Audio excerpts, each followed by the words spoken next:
वेद सब सत्य विद्याओं का पुस्तक है। वेद सब सत्य विद्याओं का पुस्तक है। वेद का पढ़ना पढ़ाना वेद का पढ़ना पढ़ाना और सुनना सुनाना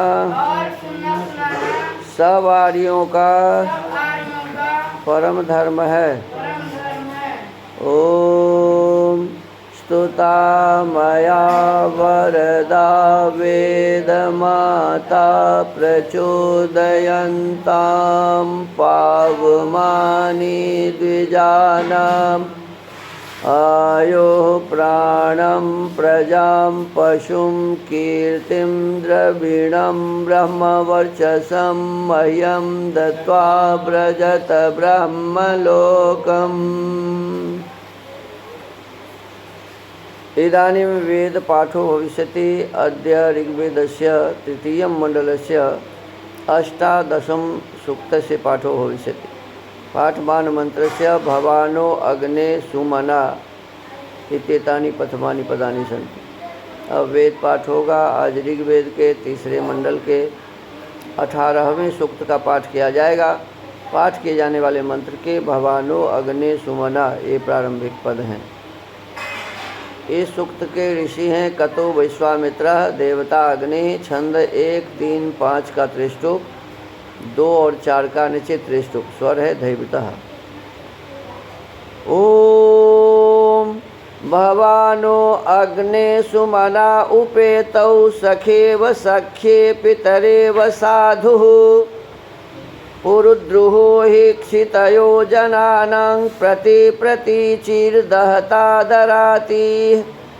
ओम तपोस्वग्ने अंतराम अमित्रान्तपासंसमरुषः परस्य तपो वशोचिकितानो अचित्तान्वेते तिष्ठन्तामजरा अयासः। ओम इद्मे नाग्न इच्छमानो घृतेन जुहोमि हव्यं तरसे बलाय यावदीशे ब्रह्मणा वन्दमान इमां धियं शतसेयाय देवीम्। ओम उच्छोचिषा सहसस्पुत्रस्तुतो बृहद्वयः शशमाने सुधेहि रेवदग्ने विश्वामित्रेषु संयोर्मर्मृज्मा ते तन्वं भूरि कृत्वः। ओम कृधे रत्नं सुसनितर्धनानां सघेदग्ने भवसि यत्समिद्धः स्तोतुर्दुरोणे सुभगस्य रेवत्सृप्राकरस्ना ददिशे वपुंसि। अथ श्रद्धा सूक्तम्।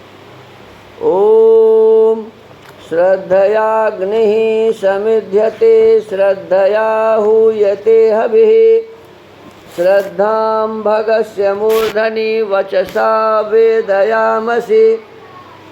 ओम प्रियं श्रद्धे ददतः प्रियं श्रद्धे दिदासतः प्रियं भोजेषु यज्वस्विदं मौदितं कृधि।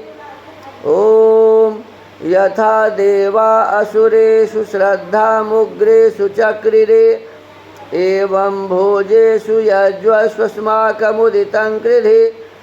ओम श्रद्धां देवा यजमाना वायुगोपा उपासते श्रद्धां हृदया याकूत्या श्रद्धया विन्दते वसु। ओम श्रद्धां प्रातर्हवामहे श्रद्धां मध्यं दिनं परि श्रद्धां सूर्यस्य निमृचे श्रद्धे श्रद्धापयेहनः। इति श्रद्धा सूक्तम् इति वेदपाठः।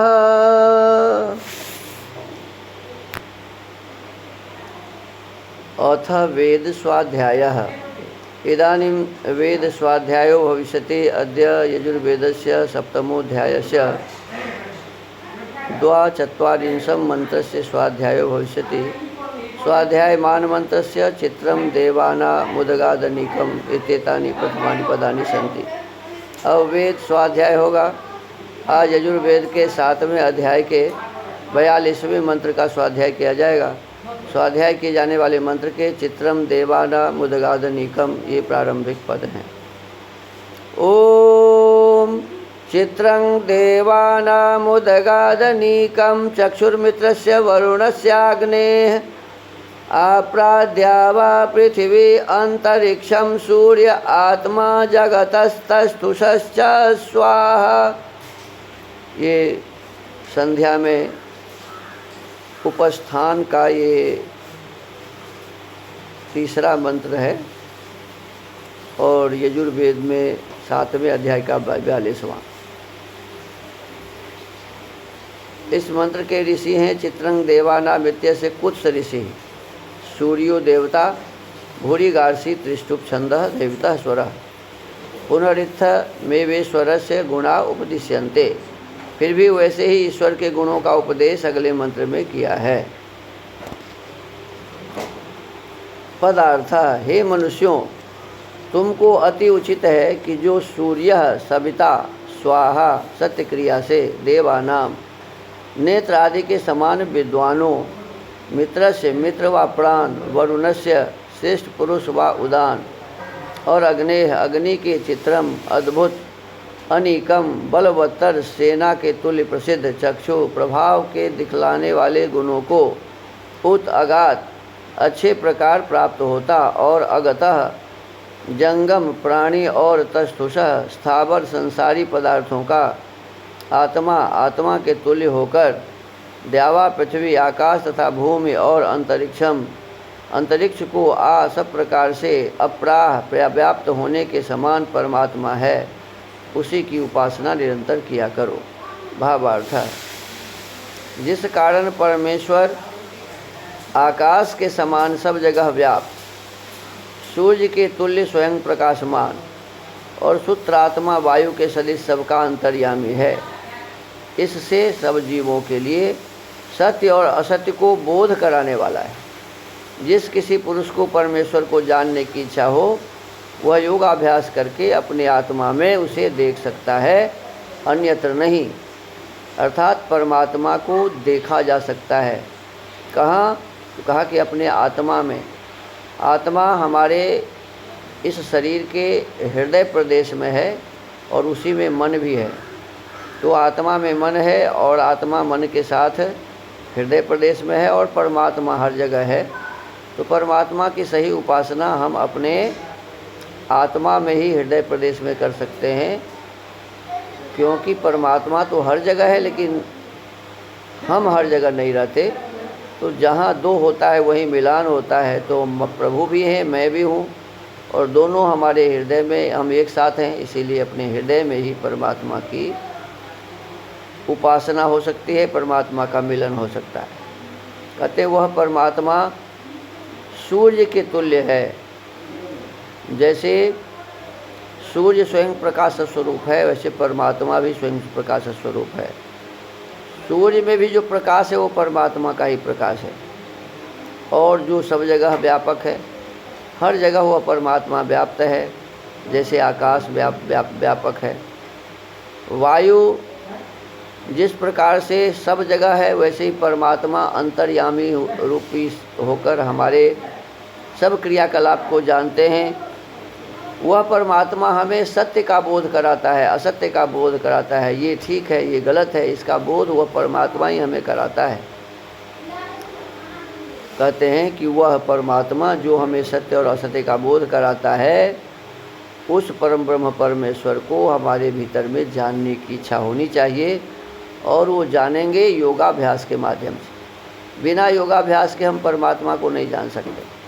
तो उस परम ब्रह्म परमेश्वर को जानने के लिए हमें यम नियम आसन प्राणायाम प्रत्याहार धारणा ध्यान समाधि ये योग के 8 अंगों का बड़े ही श्रद्धा से अपने जीवन में उसका हमें धारण करना चाहिए, और योग के माध्यम से हम उस परम ब्रह्म परमेश्वर को ठीक ठीक देख सकते हैं, जान सकते हैं अपने आत्मा में। तो आज के इस वेद स्वाध्याय में हम सब ने ऐसा जाना कि परमात्मा सब जगह हैं, लेकिन वो मिलेंगे हमारे आत्मा में ही, क्योंकि मैं और परमात्मा जहाँ होऊंगा वही मिलान होगा। तो मैं आत्मा अपने भीतर ही उस परमात्मा का दर्शन कर सकता हूँ। शर्त है कि हम योग के माध्यम से उसे देखने का प्रयत्न करें। तो आज के इस वेद स्वाध्याय को यहीं विराम देते हैं। ओम। महर्षि दयानंद सरस्वती जी ने सत्यार्थ प्रकाश की रचना की है और इस सत्यार्थ प्रकाश के सप्तम समुल्लास का हम सभी स्वाध्याय कर रहे हैं।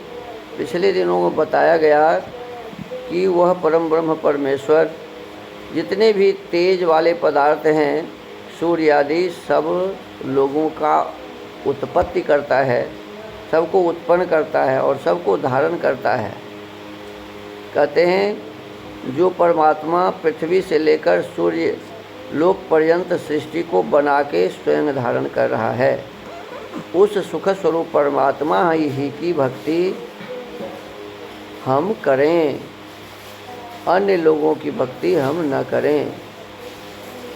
प्रश्नकर्ता कहते हैं कि वह परमात्मा है भी या ऐसे ही हम लोग कहते हैं कि परमात्मा की भक्ति करें। ईश्वर ईश्वर कहते हो, परंतु इसकी सिद्धि किस प्रकार करते हो? स्वामी जी कहते हैं सब प्रत्यक्षादि प्रमाणों से। प्रत्यक्ष, अनुमान, उपमान, शब्द, ऐतिह्य, अर्थापत्ति, संभव और अभाव, ये 8 प्रकार से उस परमात्मा को जाना जाता है। फिर प्रश्नकर्ता कहते हैं कि ईश्वर में प्रत्यक्षादि प्रमाण कभी नहीं घट सकते। कहते प्रत्यक्ष तो परमात्मा दिखते नहीं, जैसे आँख से देखते हैं पदार्थों को, तो ये प्रमाण तो घट नहीं सकते। तो स्वामी जी कहते हैं कि महर्षि गौतम ऋषि जी के जो न्याय दर्शन है, महर्षि गौतम कृत न्याय दर्शन में लिखा है कि इंद्रियार्थ सन्निकर्षोत्पन्नं ज्ञान मव्यपदेश्य मव्यभिचारी व्यवसायात्मकम प्रत्यक्षम।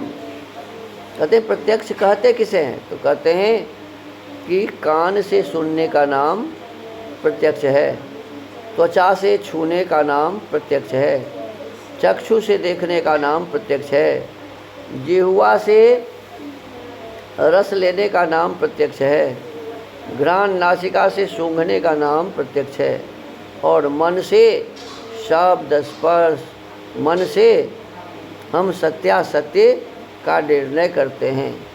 तो कहते हैं कि कान से शब्द, त्वचा से स्पर्श, आँख से रूप, जिह्वा से रस, नासिका से गंध और मन से सुख क्या है और दुख क्या है, सत्य क्या है असत्य क्या है, इन विषयों को समझते हैं।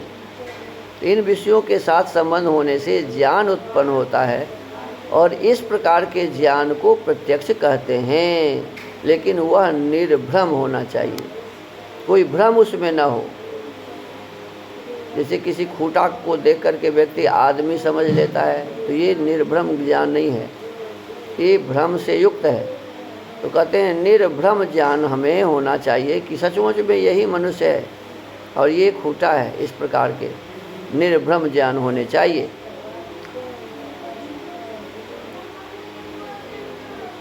तो कहते हैं और जब आत्मा मन और मन इंद्रियों को किसी विषय में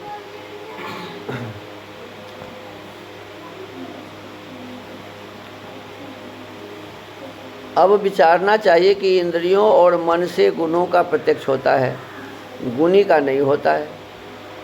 जैसे चारों त्वचा आदि इंद्रियों से स्पर्श, रूप, रस और गंध का ज्ञान होने से गुणी जो पृथ्वी, उसका आत्मा युक्त मन से प्रत्यक्ष किया जाता है। वैसे इस प्रत्यक्ष सृष्टि में रचना, विशेष आदि ज्ञान आदि गुणों के प्रत्यक्ष होने से परमेश्वर का भी प्रत्यक्ष है।